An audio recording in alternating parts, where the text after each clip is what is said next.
कुसुम जी अर्थात भूरी और भाई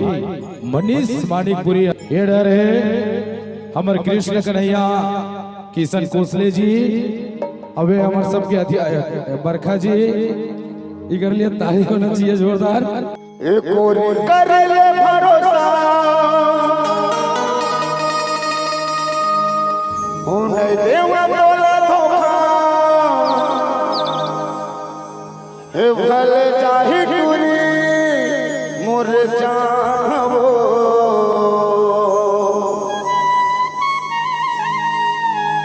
तबे कथा टूरे श्याम कुटिल है जवान को खाले नहीं हो रहे हैं। मैं खुद ने पाली हूँ। तबे कई थैला वादा है रानी मोरा वादा है वो नहीं छोड़ा रे तोरे साथ ला क्या बात बुखराज भाई पंकज बंजारे और बुखराज सौ के साथ भारी जोड़ी लगे हुए ओ प्यार तो ना कर थोरे मोरानी ओ मर जाऊं वो तोर प्यार मां तबे को थोड़े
फल